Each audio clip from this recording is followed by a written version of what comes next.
My first repair complete, I spent the rest of the day doing small jobs in and around the square. I was exhausted when I got back to my hotel and found a message asking me to make one more visit. The address led me to a quaint little house, a stone's throw from the beach. Bathed in the evening light, it looked beautiful, in spite of its flaking paintwork and chipped tiles. The front door was opened by a harried-looking man, still dressed from a long day at the office. Are you Maria? My name's Joseph. I'm Isabel's father. I'm so sorry she bothered you this morning. Please, come in. I'd like to settle up properly. On the mantelpiece, I saw the remains of a broken statue. Without thinking, I picked up a fragment. Ah, my father's statue. What's left of it, at least. Yet another way I'd have disappointed him. It survived 100 years in this family. But 5 minutes with Isabel and... Do you think you can salvage it?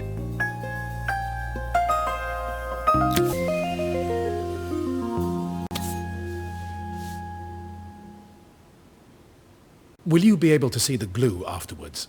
I don't want people seeing the cracks.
Sometimes I think my daughter should come with a warning label.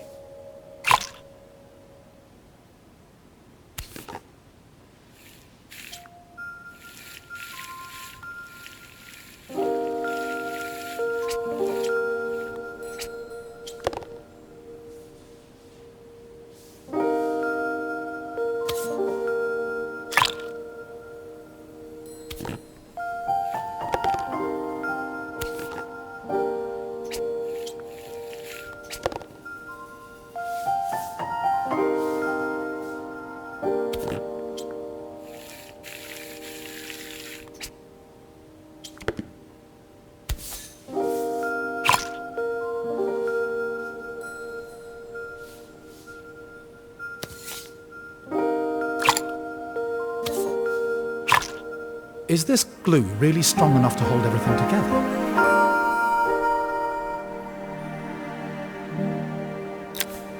Thank you, Maria.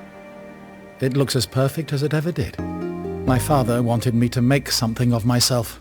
He didn't have time for anything less. As Joseph put the statue back on the shelf, it nudged against the family portrait stood proudly next to it. So he was Bellariva's mayor. And that was Izzy's mom. They must both miss her so much. Sorry. I'm a little tired. I've been working late getting things sorted for the festival. There's only a few days to go. Looks like I'll be working late. Again. When I told my parents I wanted to leave, they always found an excuse to be busy, to avoid talking about it. I guess keeping themselves occupied was their way of pretending it wasn't happening. Joseph's work must have been taking up so much of his time. But maybe that was what he wanted. I just hoped he was finding enough time for Izzy, too.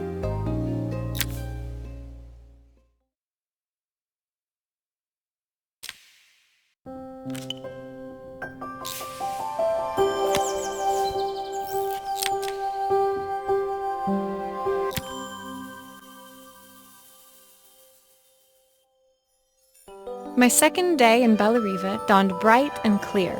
Another beautiful sunny morning. Walking into town, I passed cafes overflowing with customers cradling their morning coffees. I stopped, breathing in the smell of roasted coffee beans and freshly baked pastries. I was about to go inside when the owner of Carmen's, the cafe next door, stopped me. Hello, Maria? Were you here yesterday handing out flyers? I have a job for you. Her place was petite, tucked between its competitors as if hoping they wouldn't notice. Judging by the empty tables inside, though, her potential customers hadn't noticed it either. It's a bit slow today, but we're just getting started. I'm sure it'll pick up soon. As Carmen chatted, she walked over to the counter and returned with an old rotary phone. At least I've got plenty of time to practice my recipe for the festival. It's a new special I've been working on. I was hoping to call my sister for some, seasoning tips, but it won't connect. Can you see if you can figure out what's wrong?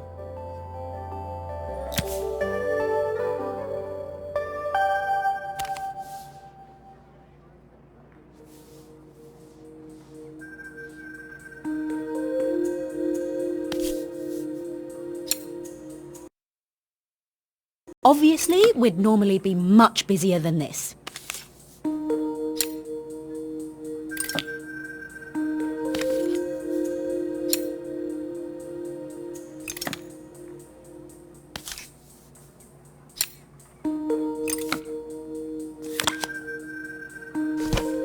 You can fix it, can't you? I can't afford to replace it.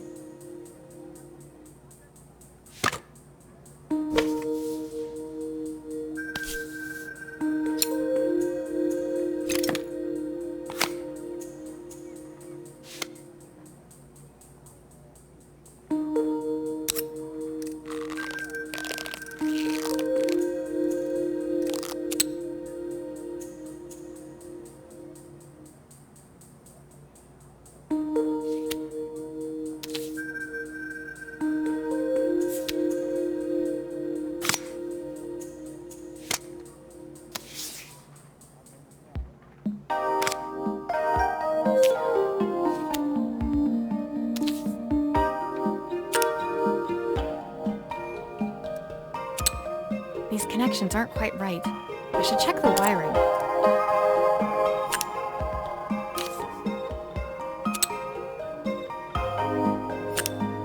Looks like this new circuit board is all hooked up.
When I handed the phone back to Carmen, she seemed almost reluctant to take it from me.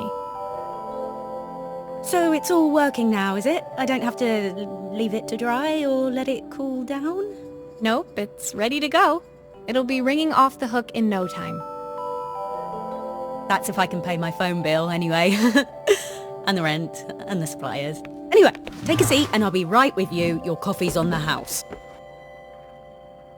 I sat at one of the empty tables, while at the counter, Carmen had started dialing the phone. Hello? How's my favourite sister doing today? As she talked, Carmen became more and more tense. This didn't seem like a call for some cooking advice. I know I still owe you from last time, but I can't afford to take part in the festival if I don't pay. I could almost feel the eye roll at the other end of the line. You don't need to be here though. Can't you just put the check in the post?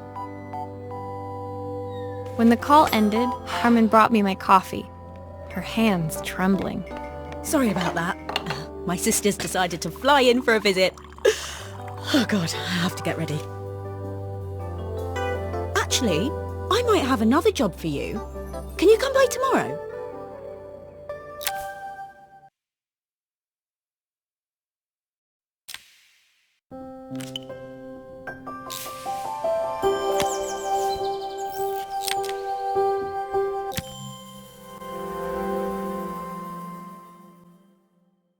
The next day, I'd promised Carmen I'd return to help her get the cafe ready for her sister's arrival. I was about to set out when I received an unexpected call from my hotel's reception desk. Apparently, another guest had asked for me by name. Curious, I took the creaking elevator up to the top floor and made my way to the room number they'd given. I knocked. Are you here about the camera? It's about time.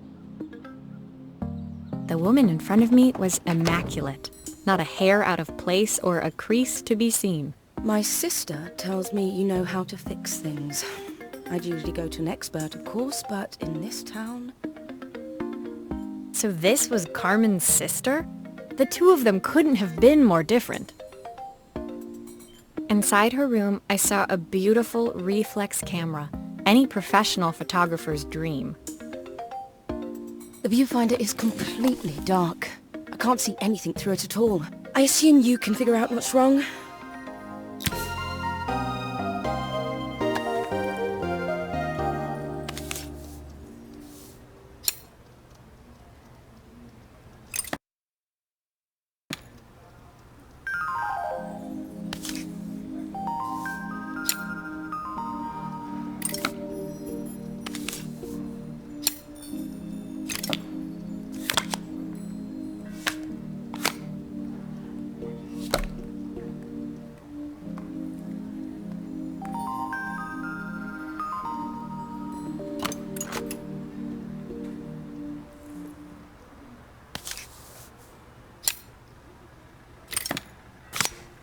I don't suppose you've fixed anything this valuable before.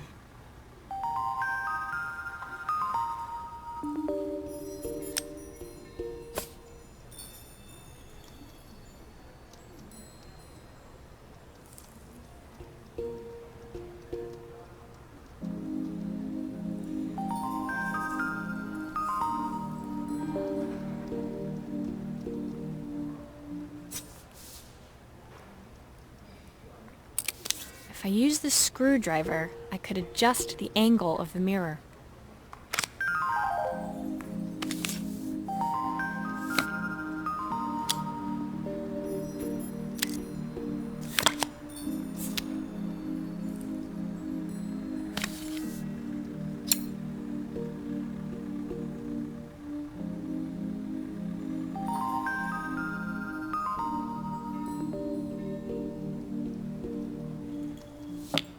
Perfect. Now the viewfinder should be working.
Looks like there's still a screw missing.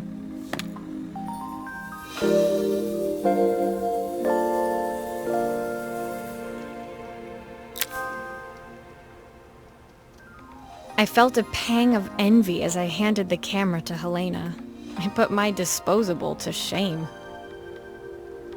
I picked it up on my first trip to Paris. It's a 1958 limited edition, the first of its kind. It cost me 3 months' salary, but it was worth it.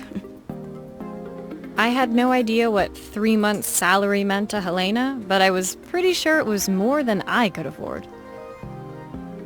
It was strange, really, that we were even staying in the same hotel. I'd picked this place because it was cheap and cheerful, but surely she could afford somewhere better?